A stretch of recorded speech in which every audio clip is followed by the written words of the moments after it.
Bonjour.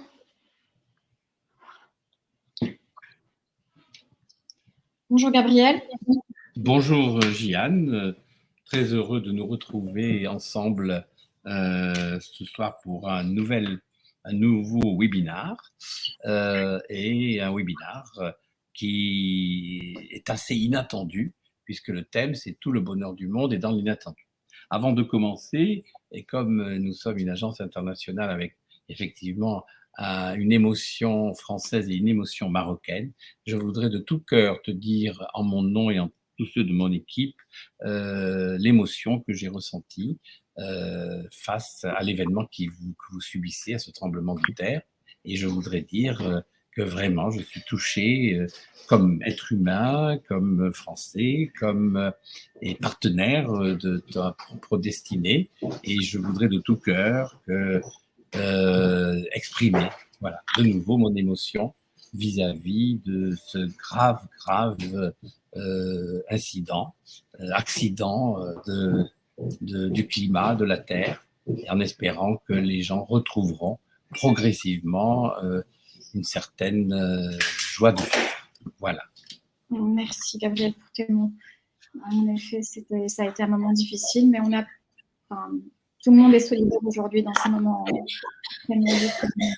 pour les villageois qui ont été touchés. Je t'invite à démarrer. Donc, comme les participants vont le constater, nous avons beaucoup réfléchi, Jeanne et moi, pour savoir si nous allions maintenir ce webinaire. Et après réflexion, on s'est dit que bon, la vie doit continuer. La vie, c'est un long chemin intellectuel, physique, personnel. Et nous avons décidé de poursuivre notre activité et pour cela, de maintenir ce webinaire avec ce titre, Tout le bonheur du monde est dans l'inattendu. Vous allez voir comment, en termes de communication, nous allons mettre en avant je dirais, ce mot magnifique qu'a prononcé d'ailleurs un grand écrivain français.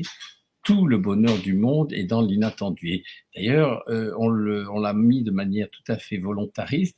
Vous voyez, je ne sais s'il y a des gens qui sont allés en Italie, qui sont allés à Positano, qui est sur la côte amalfienne, et regardez comment, avec l'IA et avec d'autres graphistes, on a pu mettre en avant une image totalement inattendue, inédite, et qui donne un charme à cette création, qui montre que par la suite, vous allez voir au cours de ce webinaire, eh bien, la créativité se nourrit de l'inattendu, se nourrit de cet aspect inédit, et la mémoire se nourrit justement de l'inattendu. Donc, une idée qu'on a voulu développer avec Jeanne, c'est de penser que toutes les actions de communication, à quelque niveau que ce soit au niveau conceptuel, que ce soit au niveau logistique, que ce soit au niveau stratégique, que ce soit bien sûr au niveau créatif, s'inspirent de la volonté de l'inattendu. Et notre agence, que ce soit à Casablanca ou à Paris, se nourrit justement de cet état d'esprit en recherchant en permanence des actions inattendues. Alors, aujourd'hui, nous sommes à notre 11e live talk qui est organisé par le club Inbound Marketing ABM. Vous connaissez maintenant très bien ce club. Il a été créé par Studio Butterfly, qui est une agence internationale pionnière des stratégies de marque de l'inbound marketing à 360 degrés et de l'account-based marketing. Comme l'a dit Gabriel, nous avons des bureaux aujourd'hui à Casablanca et à Paris et nous nous engageons à accompagner la croissance de nos clients, qu'ils soient acteurs du B2B ou B2C ou institutionnels, pour différents projets. Donc, la différenciation à travers la création des plateformes de marque, l'amélioration de l'expérience client à travers l'inbound marketing à 360 degrés ou le développement des parts de marché à travers le account-based marketing, à travers lequel nous ciblons en fait les grands comptes qui sont avec lesquels nos clients font un maximum, le plus de chiffres, on va dire. Et puis à côté de cela, en fait, nous sommes une agence qui garantissons un retour sur investissement car nous mettons en place en fait des tableaux de bord pour nos clients que nous copilotons avec eux avec des indicateurs clés de succès et qui nous permettent de voir l'efficacité et la pertinence de nos actions en termes de notoriété, en termes d'engagement et de chiffre d'affaires généré. Alors, le club inbound Alors marketing. effectivement, avec Gian, nous avons créé ce club Inbound Marketing ABN, car comme nous le pensons, nous sommes la rare agence qui développons aussi bien toutes les stratégies Inbound Marketing que les stratégies ABN, c'est-à-dire que nous partageons effectivement tous nos concepts d'Inbound Marketing pour atteindre la gestion des comptes qui comptent. Alors, durant ce live talk, nous allons voir comment est-ce que l'inattendu peut être introduit sur les différentes cultures de l'inbound marketing telles que nous les avons définies au sein de l'agence. Donc, nous savons qu'il y a 5 cultures, à savoir le positionnement différenciateur, les personas, la stratégie de contenu, la stratégie digitale et l'innovation. Et l'idée, c'est de vous montrer comment est-ce que cet inattendu ou cet art de créer une nouvelle créativité peut être introduit dans les différentes cultures afin de générer beaucoup plus d'émotions et beaucoup plus d'engagement et beaucoup plus de chiffres. Pour résumer d'une manière assez humoristique, vous voyez, on va vous engager de sortir de l'aspect uniquement rationnel pour dire, par exemple, au lieu de dire un chat est un chat, je préfère dire miaou. C'est-à-dire qu'effectivement, vous allez voir que l'inattendu participe d'une stratégie de communication et souligne justement la capacité créative d'une marque à sortir du cadre. Alors, le positionnement différenciateur, nous l'avons déjà dit plusieurs fois et nous le voyons avec nos clients et le succès de nos clients, c'est que hors le positionnement, point de salut, hors la différence, point de différenciation. C'est-à-dire que le positionnement différenciateur constitue l'alpha et l'oméga de toute stratégie de communication et sortir de cet univers vous oblige à avoir une démultiplication d'actions qui n'ont pas de cohérence. Donc oui, vive le positionnement différenciateur. Alors pour ce faire, au lieu justement, quand on veut, disons, atteindre à l'inattendu, eh bien il faut partir non pas des valeurs du besoin au départ, mais des valeurs du désir.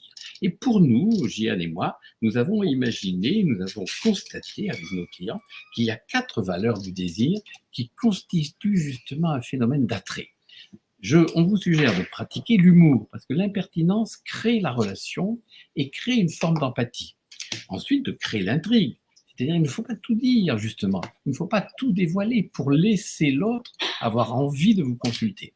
Ensuite, bien sûr, nous en sommes au milieu du chemin, il faut provoquer l'inattendu. Parce que si vous provoquez l'inattendu, il y a une réaction et on espère que cet inattendu soit positif. Et puis, susciter la séduction, ça c'est par le comportement, c'est par l'attitude, c'est par le discours.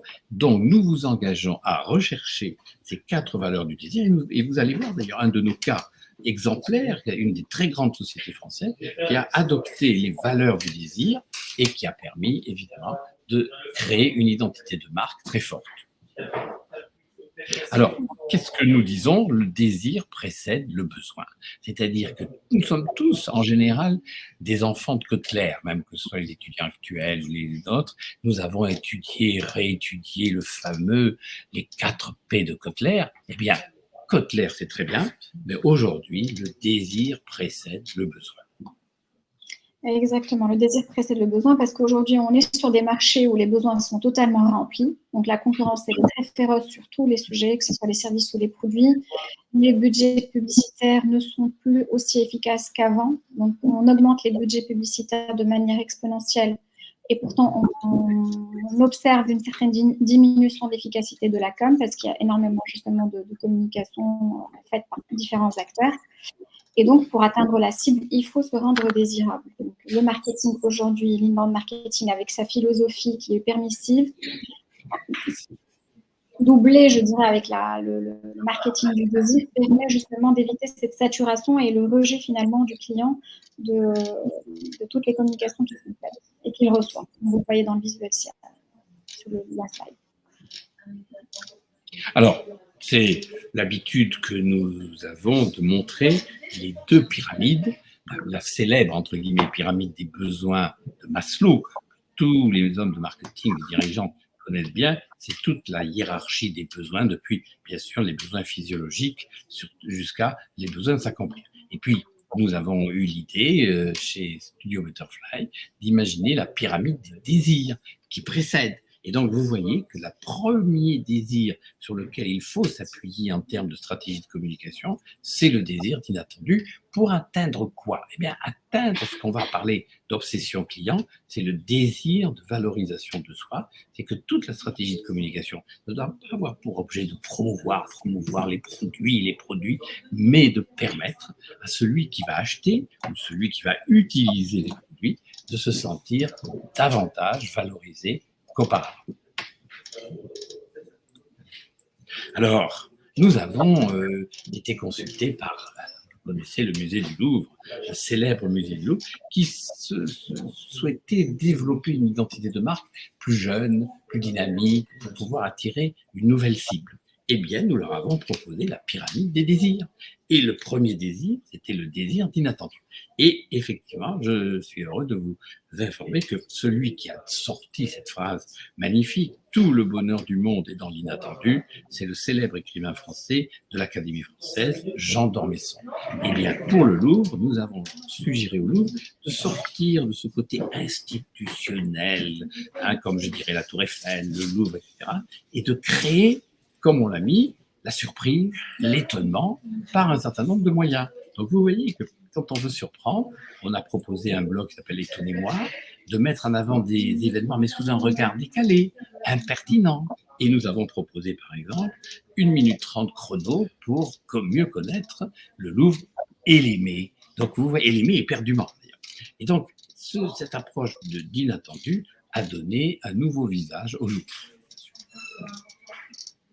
Alors, la fin du parcours, comme Gian et moi nous vous l'avons montré, c'est le désir de valorisation de soi. Comment la personne qui va visiter le Louvre peut se sentir valorisée? Eh bien, c'est ce qu'il a écrit, associer le Louvre à l'épanouissement de chacun dans son univers culturel. Et alors, nous avons proposé une politique de la récompense, de récompenser certains visiteurs parce qu'ils écrivent un article, parce qu'ils font un film, parce qu'ils expriment comme grands témoins leur émotion. Nous avons recherché le désir de valorisation de soi dans l'accompagnement que pourrait avoir le Louvre. Alors encore là aussi, eh bien, l'inattendu se nourrit de l'émotion, bien sûr. Donc si vous associez les deux, l'inattendu et l'émotion, eh bien votre marque, vous voyez, que ce soit L'Oréal, Pierre Fabre, Nestlé, se nourrissent également d'une dimension émotionnelle qui dépasse l'aspect, je dirais, habituel, rationnel, qui dépasse l'aspect besoin. Alors, avec Gian, on est content de vous montrer cette campagne. Pour moi, ça a été la campagne, il y a quelques années, la plus différenciatrice, la plus étonnante, la plus inédite. Vous vous rendez compte? Avec l'humour, l'impertinence, et ça représente des 4 valeurs du désir. Hein. Il y a l'humour, il y a l'intrigue, il y a l'inattendu et il y a la séduction. Quelqu'un qui pense qu'il peut y avoir une panne dans une Volkswagen est parano. Eh bien, le terme parano devient l'alpha et l'oméga de la plus-value de cette Volkswagen. Sublime campagne qui a d'ailleurs eu tous les prix à l'époque et qui montre que par un mot, on peut effectivement associer l'inattendu à l'émotion. Et c'est une voiture qui marche très bien toujours aujourd'hui. Elle fait une des meilleures ventes chez la marque Volkswagen, la Golf. Donc, et bien sûr, la Golf a évolué en termes je dirais de physique, enfin en termes de look, mais c'est toujours la Golf. Et il n'y a pas écrit vivez mieux avec la Golf ou une nouvelle aventure. Il y a écrit parano. Fantastique campagne. Alors, notre méthode, si vous voulez nous suivre, c'est le mapping de positionnement. Ça permet, comme vous voyez ces parapluies, d'avoir un parapluie qui sort du cadre et qui vous permet d'être différent. Cette notion de différence doit être vraiment une obsession permanente de tout stratège de communication. Alors, nous vous proposons une méthode qui a fait ses preuves à ceux qui le voudraient. Nous avons tellement d'exemples de campagnes différenciatrices qui a reposé sur ce mapping de positionnement. Alors, on ne va pas s'y attarder très longtemps, mais simplement, vous allez voir que nous estimons important, en termes d'analyse, de rechercher 4 positionnements. Au lieu d'en rechercher un, je vous propose d'en rechercher 4, selon des variables rationnelles, des variables affectives, des variables liées à la cible, des variables liées à l'entreprise. Alors vous voyez par exemple, dans le territoire A, il faut mettre l'accent sur un positionnement qui soit très rationnel. Nous mettons en avant la promesse de l'entreprise et un argument rationnel. Dans le territoire B, on est toujours dans l'argument rationnel, mais on met l'accent sur le bénéfice d'utilisation de l'entreprise. Dans le territoire C, on est dans l'affectif. Là, on met l'accent sur la valorisation de l'acheteur ou de l'utilisateur. Et dans le territoire D, on met l'accent sur un plan affectif sur tous ceux qui travaillent dans l'entreprise. Alors, j'aime bien avec Jeanne vous parler d'un exemple comme ça. Imaginons que Renault ait inventé une nouvelle Capture. Une Capture, c'est une belle voiture qui en France marche très très bien. Eh bien, si je voulais avoir un positionnement différent, imaginons que la nouvelle Capture et on va dire, allez, 8 airbags et une calandre en or massif pour sortir un peu de l'ordinaire. Eh bien, pourquoi je prends cet exemple aberrant? C'est pour vous montrer comment sont différents les positionnements trouvés selon ce mapping de positionnement. Dans le territoire A, on vous dirait achetez la nouvelle Capture parce qu'elle dispose de 8 airbags et d'une calandre en or massif. Le fait même d'exprimer les plus-values techniques différenciatrices vous assure un positionnement. Dans le territoire B, vous ne direz pas tout à fait la même chose. Dans le territoire B, vous allez dire achetez cette nouvelle Capture car c'est la seule qui vous apportera un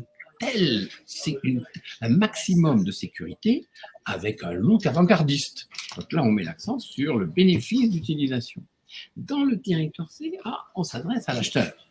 Si vous achetez cette nouvelle Capture, vous pouvez vous prévaloir d'une personnalité différente, car animée par une recherche approfondie de sécurité et le goût de l'art contemporain. Et dans le territoire D, on met l'accent sur les gens de l'entreprise en disant achetez cette nouvelle Capture parce que vous êtes garanti qu'elle a été fabriquée par les meilleurs ouvriers de chez Renault, les meilleurs ingénieurs et les meilleurs techniciens. Donc vous voyez qu'avec la même voiture, vous pouvez exprimer 4 types de positionnement qui deviendront le fil conducteur de tout votre discours. Alors lequel choisir? À votre bon cœur, messieurs, dames, c'est à vous, en fonction de votre affinité, de vos désirs, du marché, des thèmes des concurrents, que vous choisirez un des 4 positionnements. Alors, nous vous engageons à entrer dans cette démarche, et avec Jihad, ceux qui le souhaitent, eh bien, ont la possibilité avec nous. Nous leur proposons une journée de co-création où nous exprimons avec eux, dans un dialogue avec eux, eh bien, l'échange sur ces 4 positionnements et le choix de celui qui va être retenu. Absolument. Alors, vous voyez, comment trouver le bon slogan? Comment trouver le bon positionnement? Comment être inédit, Alors, et qu'est-ce que vient faire cette chaise électrique?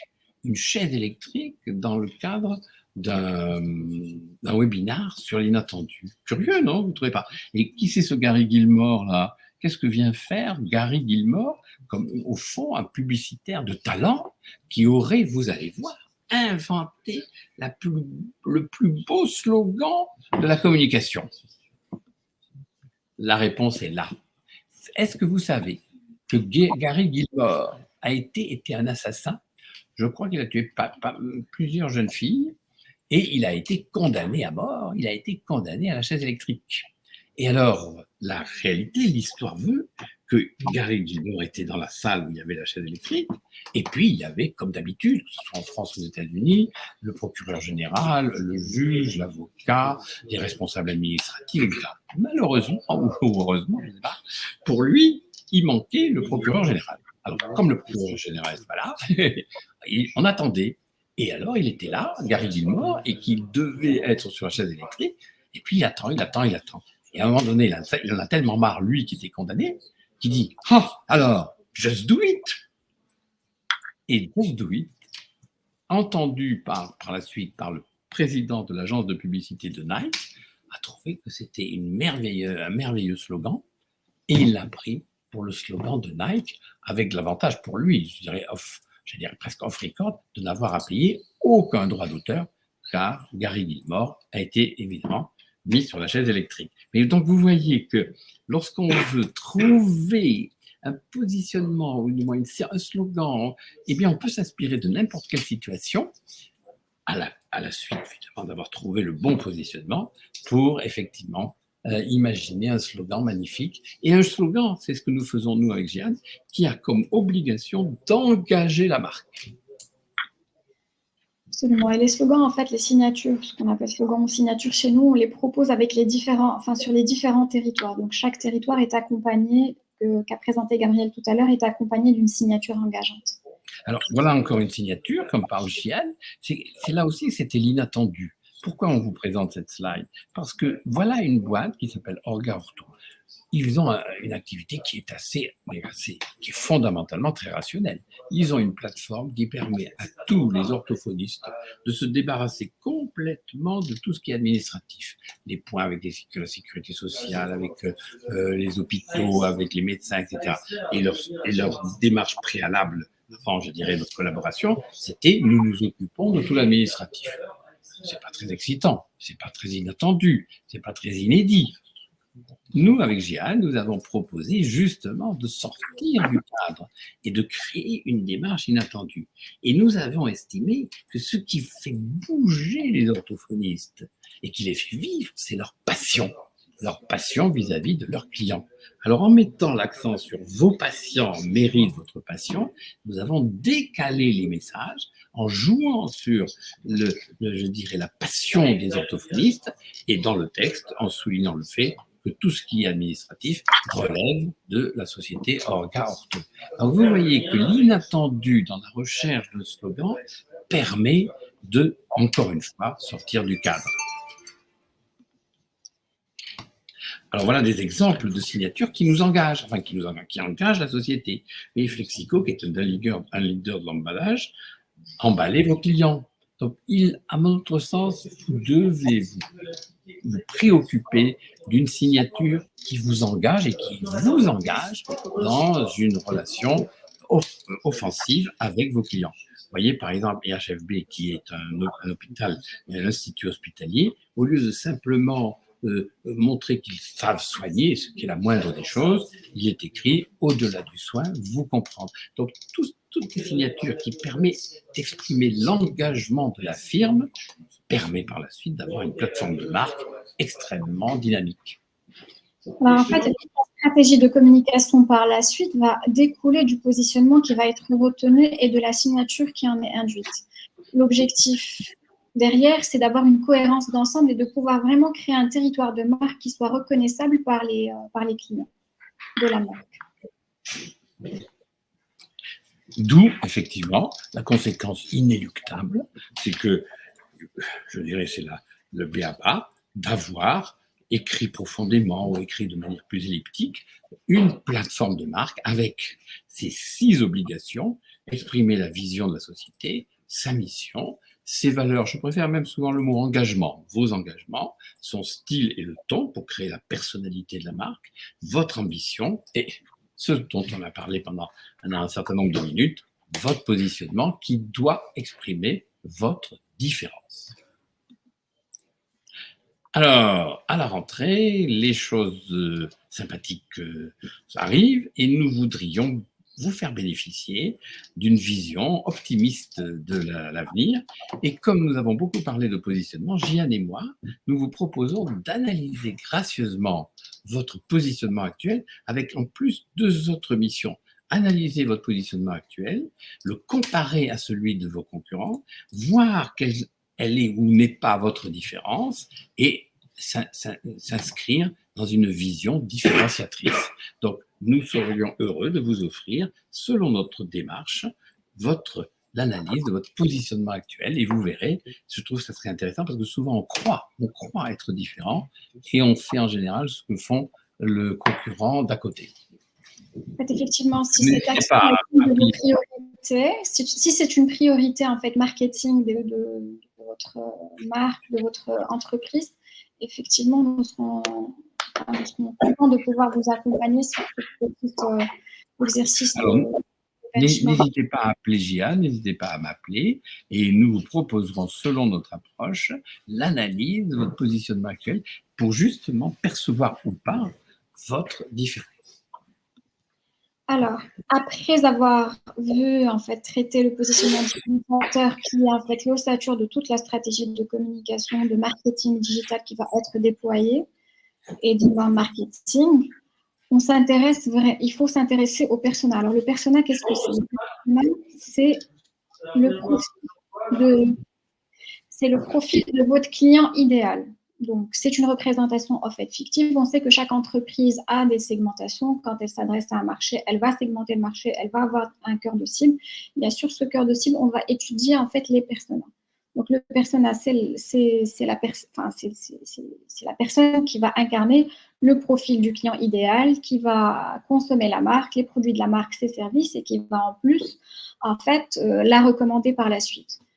Donc, dans cette analyse de persona, on s'intéresse en fait au profil psychologique, enfin au profil démographique de la personne, à ses besoins, on s'intéresse à ses désirs, à ses points de douleur. Et donc, en fait, on crée un persona qui va inclure à la fois le côté émotionnel et le côté rationnel de ce client-là. Donc, on va regarder son niveau de digitalisation. Est-ce qu'il est digital native ou pas? Est-ce qu'il va être sur les réseaux sociaux? Lesquels? Donc, parce que là, on sera sur les points de contact. On va regarder ses craintes et ses défis. On va voir ses habitudes d'achat. On va voir les canaux de communication sur lesquels il est. On va regarder quels sont ses objectifs. Et en fonction, en fait, de cela, nous allons par la suite pouvoir, sur la stratégie de contenu, proposer un contenu pertinent par rapport en fait, aux différents personnages. Pertinent et personnalisé par rapport aux personnes. Donc, dans ce cadre-là, comme vient de le dire Jeanne, nous vous suggérons aussi d'avoir une démarche inattendue.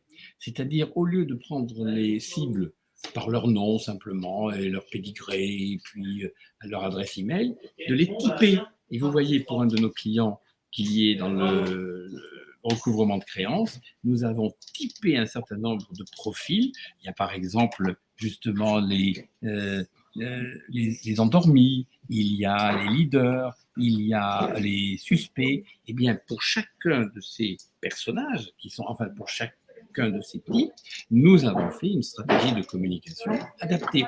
Comme vous voyez à droite, vous voyez le emailing qui était adapté à la typologie de cible qu'on avait appelée les endormis. Bon, ben voilà. Donc, ça permet vraiment d'avoir une démarche inattendue parce que nous donnons des pseudo-évocateurs qui, en fonction de cette évocation, traduit bien sûr, un certain discours. Troisième étape de la stratégie d'inbound marketing, c'est le contenu. On sait très bien que le contenu, c'est ce qui fait tourner en fait la machine. On le sait. Il a pour objectif essentiel de raconter naturellement l'histoire de la marque. Et la communication évolue justement en fait vers la narration aujourd'hui. On est en train toujours de raconter des histoires pour créer ces liens émotionnels avec les clients et les consommateurs finaux. Ce qui est important, c'est de mettre l'accent sur le positionnement, et il y a écrit le Customer Journey, c'est-à-dire de s'inspirer aussi du parcours d'information du client, mais le positionnement devient un élément clé. Si vous y rajoutez un aspect, comme on va le voir, d'inattendu, vous attirez le regard, vous attirez l'intérêt, vous attirez l'envie d'en savoir plus. Alors, je vous montre un exemple d'intégration de l'inattendu. Ça, c'est une de nos forces et c'est vraiment un de nos ADN. J'en ai assez personnellement, vous voyez, de voir apparaître dans des sites « vous voulez ceci, vous avez envie de cela, vous êtes dans telle ou telle situation ». Alors, ça, c'est déjà pas mal de dire « vous » parce que ça montre aussi qu'on s'intéresse aux clients. Le pire, mesdames et messieurs, c'est quand on dit « nous ». Ah, nous sommes les meilleurs. Nous avons telle force, nous avons telle plus-value, nous. Je trouve qu'en communication, on devrait bannir au départ le nous. Regardez qu'avec Gian, ce que nous avons fait pour une société qui est dans le domaine de une plateforme Internet, eh bien, nous avons au niveau même de la barre de navigation mis l'accent sur les clients. Je suis collaborateur, je suis manager, et nous avons mis l'accent sur le jeu JE. Et je dirais, nous inspirons d'un très grand poète français, Arthur Rimbaud, qui a dit « Je est un autre ». Oui, mesdames et messieurs, commencez toujours par parler avec le jeu, à vous mettre dans la peau du client ou du prospect, à exprimer son point de vue, son émotion, ses points de douleur. C'est comme ça que la communication va vous permettre d'avoir du succès, parce que vous allez sortir du discours classique, rituel, ou du vous ou du nous, avec le jeu. Et vous voyez que pour Laponie, bon, Laponie permet de mettre en rapport des collaborateurs et des managers. Eh bien, on fait parler le collaborateur qui dit « je veux gagner plus quand je le décide ». Solution, la plateforme Laponie. Eh bien, nous avons fait la même chose avec le manager, nous avons fait la même chose avec des prospects de cette société. Le jeu doit devenir un axe rédactionnel. Alors, là, de la même manière, vous voyez, quand vous faites une stratégie de contenu sur le plan digital, inspirez-vous de cette phrase que je trouve très très belle, « Content is an unexpected king ». Vous devez être un roi de l'inattendu, parce que c'est cet inattendu qui crée l'envie. Absolument, que ce soit dans les accroches que vous allez utiliser, que ce soit dans les contenus que vous allez proposer. Et donc, en fait, l'inattendu dont parle Gabriel, il faudra essayer en tout cas de l'intégrer sur tous les contenus qui vont être créés sur tout le funnel de conversion. Donc, à savoir le top of the funnel, le milieu du funnel, le bas du funnel, et aussi créer de l'attendu dans la phase de fidélisation. Alors, quel est l'endroit où l'inattendu a toute sa place? C'est la stratégie d'appât. C'est quand vous allez imaginer les appâts de sensibilisation, de considération et de décision, je vous demande de réfléchir, de créer, d'imaginer, soyez inattendu. Faites un certain nombre de choses et vous allez voir ce que nous avons proposé à certains de nos clients. Soyez inattendu, ça crée l'envie.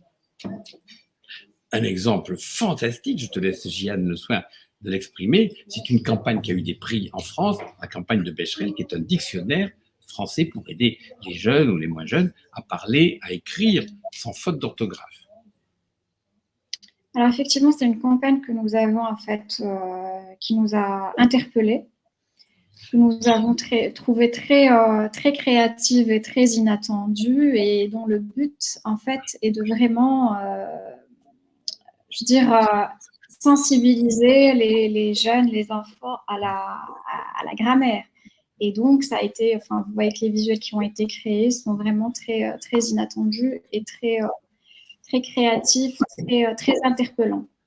Vous voyez que là, c'est magnifique cette campagne, on ne peut pas ne pas s'y arrêter. Quand on lit « Une jolie maison dans une forêt de pins », bon, non, il y a une faute d'orthographe immédiate et syntaxique. C'est même étonnant. Et donc, évidemment, il faut utiliser Becherel. Et bien, regardez comment la création s'inspire de cette phrase d'une forêt de pins. Magnifique, tellement inattendu qu'on ne peut que s'y arrêter.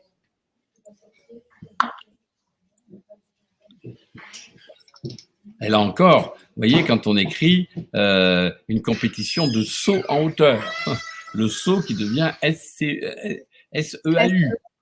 Voilà, donc vous voyez où on en est et vous voyez le visuel. C'est magnifique d'inattendu. Et là encore, là c'est l'inattendu par le paradoxe. Superbe campagne de Nemours, juste avant, de Nemours au 2e degré. Une carte, voilà, une carte Visa avec autant de frais bancaires à l'étranger que de stations de ski en Jamaïque. Jamaïque est une île, hein, je tiens à vous le dire. Donc, je trouve que ce côté humoristique, impertinent, décalé, paradoxal, on a envie évidemment d'adhérer. Alors, là, c'est une autre démarche. C'est que l'inattendu doit prendre plusieurs aspects. L'inattendu peut aussi se retrouver dans l'outil de communication, dans le média. Et quand on a un positionnement qui est fort, comme celui qui était de Laponie, nous lui avons proposé de faire un manifeste qui, avec de l'impertinence, a mis l'accent sur 10 engagements pour ne plus faire attendre vos clients et enchanter vos collaborateurs. Donc là, l'inattendu a été surtout dans la rédaction inattendue des 10 engagements. Alors, sur l'ABM, oui, vas-y, je t'en prie. Alors, sur l'ABM, là encore, nous avons comme démarche et que nous proposons l'ethos. Bon, Gian a bien voulu mettre même un de mes livres qui s'appelle de l'inbound marketing à l'ABM, les nouvelles routes du marketing, parce qu'effectivement, avec mon co-auteur Laurent Olivier, nous avons montré qu'en associant les deux stratégies, eh bien, ça donne du succès aux entreprises. Et l'approche ethos est une approche dédiée à l'ABM. C'est comment gérer les grands comptes. Et le E de cette approche, que vous retrouvez dans le bouquin, eh bien, c'est le E de l'étonnement, le E de l'inattendu, le E de la surprise, pour justement attirer l'attention. Effectivement, et là vous voyez par exemple que sur le E de justement cette démarche qui est ethos, il y a eu des items qui ont été créés qui sont totalement inattendus. Par exemple, sur une campagne qui a été lancée pour Atos, dont le but était justement d'attirer des leads extrêmement qualifiés. L'effet de surprise était là. Atos a envoyé une multiprise à ses différents clients. Elle a fait 4 mois de campagne. Pour les 4 mois de campagne, elle a pu avoir 45 appels téléphoniques qui ont été argumentés avec les équipes commerciales et 12 rendez-vous qui ont été pris. C'est l'effet inattendu en fait de l'élément de prise de contact avec les clients qui a permis justement d'avoir en fait ces résultats qui sont très intéressants. Pareil ici, notre campagne. Et on peut rajouter dans ce que dit Gian, vous voyez là, ce sont par exemple des mugs, et les mugs étaient au nom de celui qui recevait le mug. Donc il y a une personnalisation complémentaire qui donnait tout son charme à cet inattendu. Alors, quatrième volet de ce Live Talk, c'est la stratégie digitale. Alors, on le sait, on l'a vu tout à l'heure, il y a un funnel de conversion sur lequel on va avoir un certain nombre d'outils, on va utiliser un certain nombre d'outils ou de moyens digitaux. Au début, ça va être le site. En fait, le client va nous connaître à travers le site, à travers les moteurs de recherche, à travers les réseaux sociaux. Donc là, il faut travailler beaucoup ce qu'on appelle le référencement naturel, donc le SEO. Et pour cela, il y a des méthodes. Sur le MOFU, il va falloir engager les clients et ça se passe par des call to action. Et sur le MOFU, ça va être les retours d'expérience, les programmes de parrainage, de fidélisation.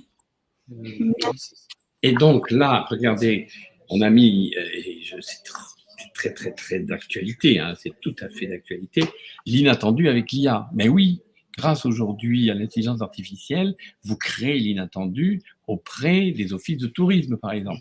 Et avec Gian, regardez ce qui est écrit. Adaptez vos paysages aux touristes. On pourrait imaginer que les offices de tourisme disent il faut que les touristes s'adaptent au paysage. Normalement, pas du tout. C'est grâce à l'IA et grâce à notre action, eh bien, pour les sources, pour le Gorge du Verdon, qui est une magnifique région en France, eh bien, nous avons proposé à l'Office de tourisme de poser un certain nombre de questions aux touristes. Grâce à l'IA, les touristes répondent, 5-6 questions, et, in fine, le logiciel vous sort aux touristes à qui on a demandé s'il vient en famille, s'il a telle voiture, s'il reste 3-4 jours, s'il préfère le sport ou le farniente. Eh bien, à ces touristes-là, le logiciel IA propose le parcours touristique adapté à sa personnalité. Et imaginez, c'est que vous avez un parcours qui vous est totalement dédié et conforme à votre caractère. Eh bien, si ça, c'est pas inattendu, eh bien, l'Office de tourisme des Gorges du Verdon en ont été très satisfaits parce qu'effectivement, c'est vraiment un lien humain et personnel créé grâce à l'IA de manière inattendue avec le touriste concerné. Absolument, l'IA, on peut l'envisager dans différents secteurs d'activité, comme l'assurance, le choix d'une assurance, en fonction en fait de l'usage qu'on va faire de cette assurance-là. On peut l'imaginer aussi dans le secteur de l'industrie automobile, quel véhicule choisir en fonction de son comportement, de son style de vie. Donc, c'est vraiment un outil qui est inattendu et qui permet d'avoir des retours intéressants sur l'investissement marketing engagé. Alors, 5e bloc et dernier, c'est l'innovation. Alors, dans le cadre de l'innovation, ça fait partie de ce qu'a fait d'ailleurs un de nos confrères, quand je dis confrère, un des économistes brillantissimes, qui est Chan Kim, et qui a inventé la théorie de l'océan bleu, The Blue Ocean Strategy, que je vous suggère de lire. Eh bien, parmi les stratégies, je dois dire que nous, en tant que Studio Butterfly Casablanca ou Paris, nous avons imaginé non pas 6 voies d'innovation qu'avait imaginé Chan Kim, mais une 7e voie que nous adoptons, qui est l'APA, avant, pendant, après. Et c'est là où il faut être inattendu, c'est-à-dire que face à une prestation centrale, il est intelligent de proposer des prestations avant la prestation centrale, pendant la prestation centrale et après. Et donc, en mettant de l'inattendu dans la présentation de plusieurs offres, ça permet effectivement d'intéresser davantage le client. D'où l'adoption du principe APA avant, pendant la prestation, je dirais, centrale et après. Alors, juste un mot, vous voyez, pour Dorman, qui est encore cette même société qui fait du recouvrement de créances, ils étaient spécialisés dans le recouvrement de créances, et bien nous leur avons suggéré ensemble, par une réunion de co-création, d'avoir aussi un département de renseignement commercial, un département de contrôle du compte et du suivi du compte, je dirais, financier, et toujours le département du recouvrement de créances. Donc, ça a permis cette recherche relativement inattendue de plusieurs offres complémentaires d'apporter à cette société et que cette société, je dirais, ait une dimension marketing beaucoup plus grande qu'avant. Absolument. Donc, en fait, voilà. Donc, l'inattendu, en fait, nous le recommandons dans toutes les stratégies, que ce soit les stratégies de marque, donc la création de plateformes de marque différenciantes, que ce soit dans les stratégies d'inbound marketing à 360 degrés ou les stratégies de account-based marketing. Pourquoi? Parce que ça permet de vraiment attirer l'attention et créer de l'intérêt pour la marque ou pour le service ou le produit sur lequel on est en train de lancer une campagne. Et pour conclure, voilà, quand on regarde les chiffres en fait, de l'efficacité de ces méthodes que nous proposons au sein de Studio Butterfly, donc on sait qu'à travers, les chiffres démontrent l'intérêt en fait de cette stratégie parce que ça nous permet aujourd'hui, en tout cas quand on est acteur du B2B par exemple, d'avoir plus de leads et à des coûts qui sont moindres qu'une communication classique, donc qui passe par les médias classiques, par l'affichage, par la radio, par le print. On a plus de visibilité et les pages en fait, des réseaux sociaux sont mieux indexées sur les moteurs de recherche. Et on sait aujourd'hui que voilà, un client qui soit B2B ou B2C va aller regarder sur Internet avant d'aller en magasin ou avant de faire un achat en ligne. Souvent, il est beaucoup mieux informé que le commercial lui-même. Et les stratégies d'inbound marketing permettent en fait de mieux fédérer les clients et de mieux les fidéliser parce qu'on n'est pas dans une communication qui est intrusive, mais on est sur une communication qui est pertinente et qui est éducative. On n'est pas en train d'agresser les gens avec des messages commerciaux, eux qui viennent nous voir grâce à du contenu qu'on met en place et grâce à un outil organique qu'on va pouvoir créer. Mais par contre, on va le créer à moyen long terme. On ne va pas le faire immédiatement. C'est que quand on est sur le marketing, il y a du temps moyen, voire du temps long.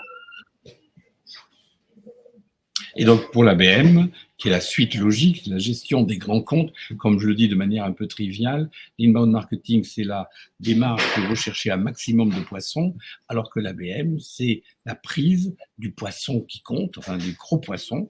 Et donc, évidemment, on va de manière logique de l'inbound marketing à l'ABM, comme l'indique d'ailleurs mon livre.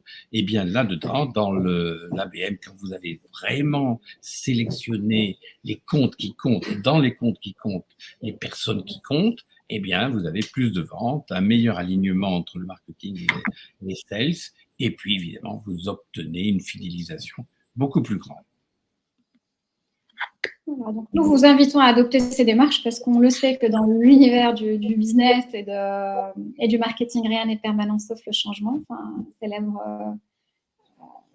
Alors, comme le dit Jeanne, nous vous invitons à venir nous rejoindre si vous le voulez, car nous nous engageons à créer avec vous, pour vous, de l'inattendu et pour vos clients aussi, des démarches qui vous surprendront avec preuve à l'appui des tableaux de bord qui souligneront le bien fondé de nos recommandations.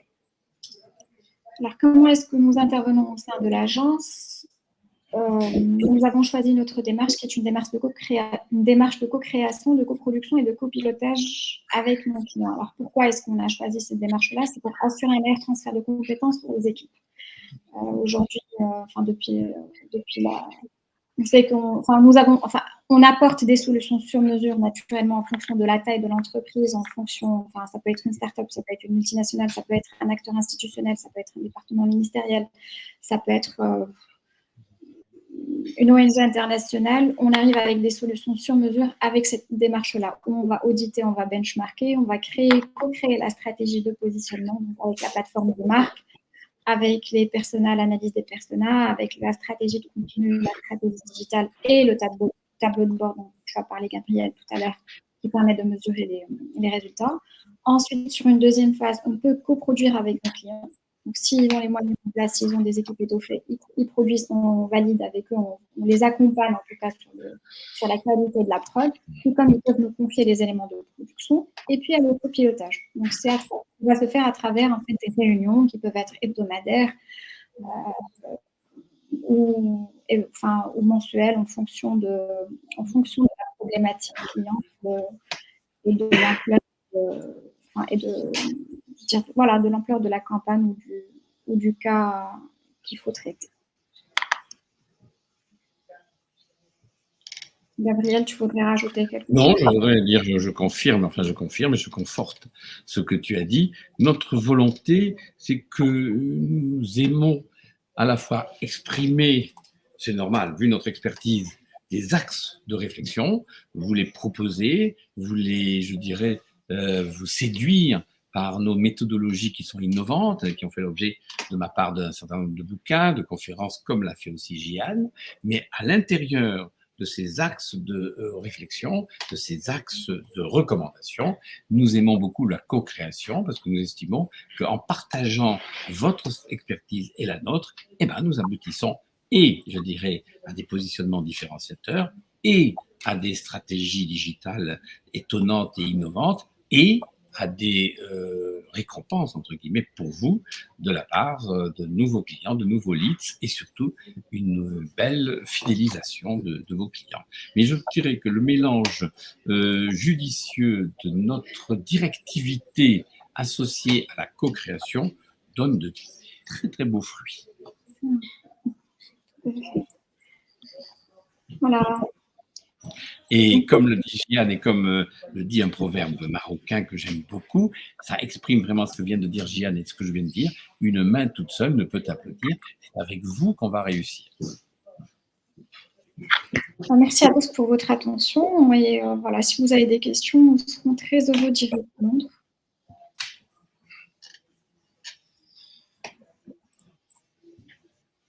Vous voyez, nous maintenons notre rigueur. Nous avions estimé à 45 minutes le discours préalable. Eh bien, nous sommes exactement dans ce timing. C'est aussi une de nos forces de faire les choses avec beaucoup de rigueur.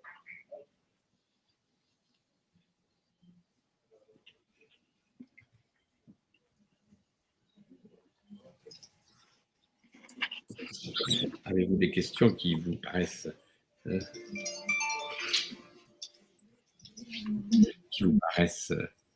c'est gentil de la part de Tabata Guilloret. Voilà, écoutez, nous sommes heureux que ce webinaire vous ait intéressé.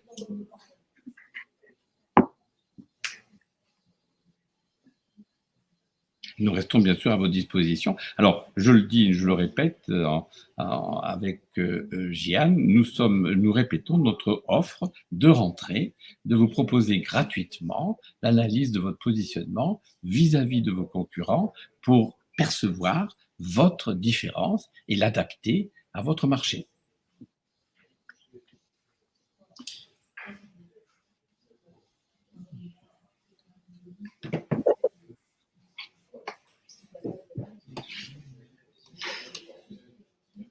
D'autres questions, d'autres interpellations, d'autres commentaires? Merci Joël de ces propos. Nous espérons bien sûr vous revoir très vite.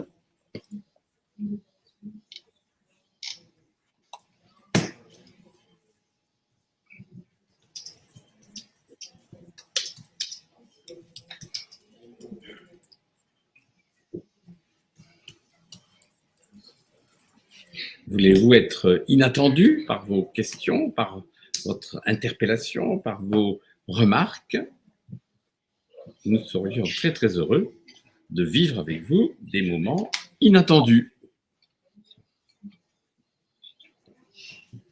Merci Thomas.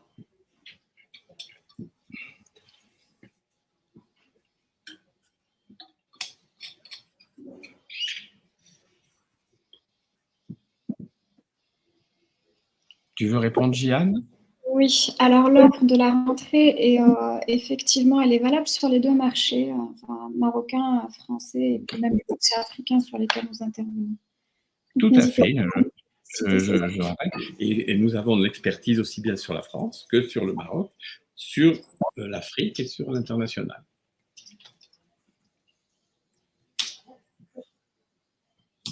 Et donc, n'hésitez pas à appeler Jeanne si c'est plutôt dans une dimension marocaine et africaine, et Gabriel Shapiro pour si c'est spécifiquement français.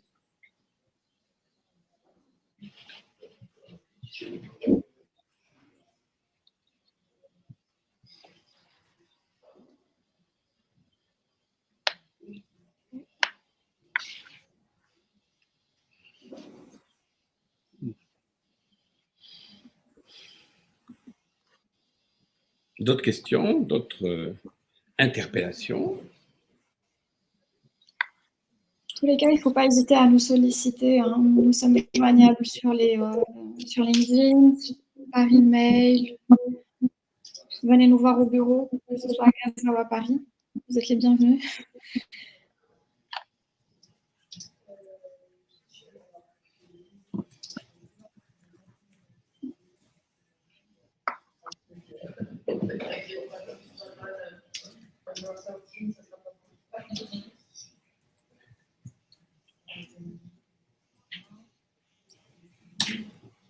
Vous voudriez rajouter un mot?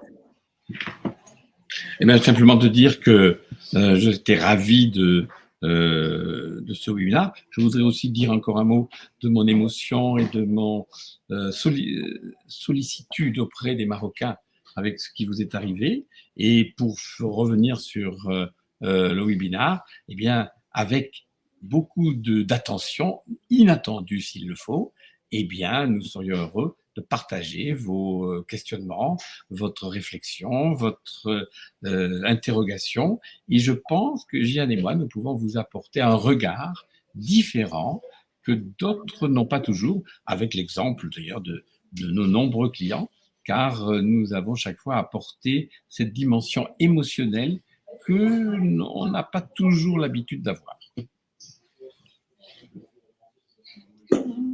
Merci Gabriel, merci à tous. Comme vous voyez, vous avez les contacts en fait sur le visuel ici. Il y a beaucoup de ressources sur notre site web, que ce soit le site de Casablanca ou le site de Paris. Vous avez les live talks, les anciens live talks qui sont disponibles sur les pages LinkedIn et YouTube. Et il y a les livres blancs, il y a des articles de blog, donc n'hésitez pas. Et puis contactez-nous directement, passez nous voir. On sera très heureux de vous répondre et de vous accompagner sur vos problématiques. Gabriel, merci beaucoup et merci pour tes pensées pour le Maroc. Merci Jeanne et merci à tous ceux qui ont participé. Et je vous dis à très vite et à très bientôt. À très bientôt. Bonne fin d'après-midi.